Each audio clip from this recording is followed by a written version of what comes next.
Hi guys, welcome back. Lions leaderboard time, where we rank players in their positions, trying to work out who's closest to the test side, who's going closest to sitting in the stands for those tests. All very subjective, good fun. I'm not trying to rank the whole squad against each other, just in positions. So let's have a look. Now, first of all, this is how I think it's gone. I think it stayed very similar in loose head prop. Wyn Jones, good solid game. Not dominant in the scrum, a very nicely taken try, but I think it's pretty level with Sutherland at the moment. Mako needs a start, all to play for on the loose head. Hooker-wise, now Jamie George I thought had a top game, really good line out, good energy round the park, so I think he moves above Owens to start with. Cowan Dickey was good off the bench, but again, he needs a start to kind of really make his case, but a good battle going on for Hooker, but George nudging ahead, I think, in that game.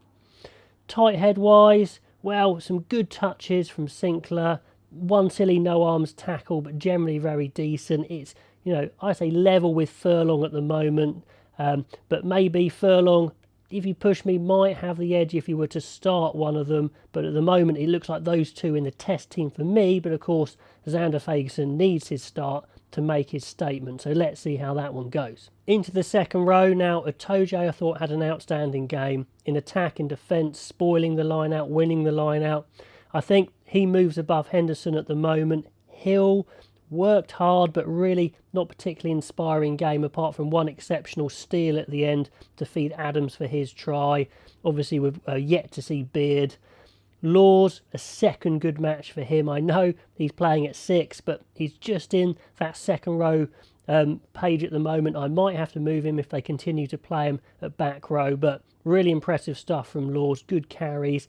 Can be a little bit of a liability occasionally, but you can see what he gives to the line out as that big 6. So I think he moves up with Itoje there as well. Flanker wise, well, Hamish Watson's the only guy we really saw on this page. So I'd have him move ahead. Great game, tons of impact, tackles, carries, really high octane stuff. He goes top. Then we've got Talupe Falatal. Played 8, a solid game, quiet I'd say on the pitch. That's 2 quiet games in a row, so I think he drops back. He didn't do anything wrong again, but he's definitely vulnerable, I would say, so he's bottom of the pile, which is surprising. Simmons, high energy when he came on, but needs a start to push his case. Price at 9, it's tough for Price because it was a really good game. He moves up. Gareth Davis moves up because I thought they both were great. Davis had a good impact when he came on, but the fact that Murray is captain means he stays top. How much would Price have to do to knock Murray off that top spot? I don't know. But at the moment, I'd say Murray, Price forging ahead, but Gareth Davis needs his start. Into the 10s. Now, I'm keeping Farrell at 10 here, even though he's been playing 12, but I might have to move him if he plays 12 again, although I'd like to have him as a start at 10 in one of these games coming up. Russell was interesting. He ran the show, very instinctive, did what he wanted, good linking with Price, but he is still a liability. Some people are a little bit worried if he played the Springboks and did some of the stuff he did in that game, would we get away with it? I don't know. So I'd say that, Bigger stays ahead. Russell's moved up. Farrell back in third. Now, centres-wise, very interesting. Everyone had a good game. Harris, some excellent D, some good attack, a couple of loose passes. Daly came on, almost the perfect impact from the bench, good kicking, passing, etc. So I think all these centres are very equal at the moment. If Farrell was in the centres, he'd be a bit below at the moment.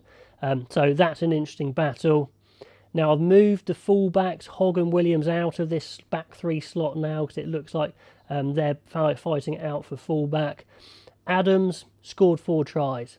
Maybe it wasn't a perfect game, but when you score 4 tries for the Lions, you're going to push up. So Adams goes to the top of the pile. I don't know if he's an absolute starter at the moment.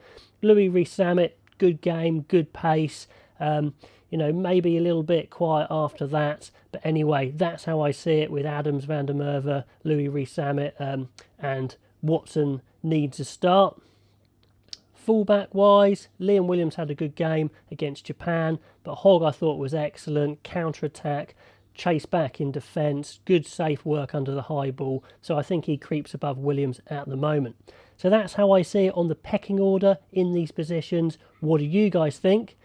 And then finally, let's talk about the next game. They're coming thick and fast. This one against the Sharks. This is the sort of team I expect to see. They're still rotating, trying to get players in, so not quite on merit at the moment. But anyway, Vunipola needs to start, as do Cowan-Dickie and Fagerson.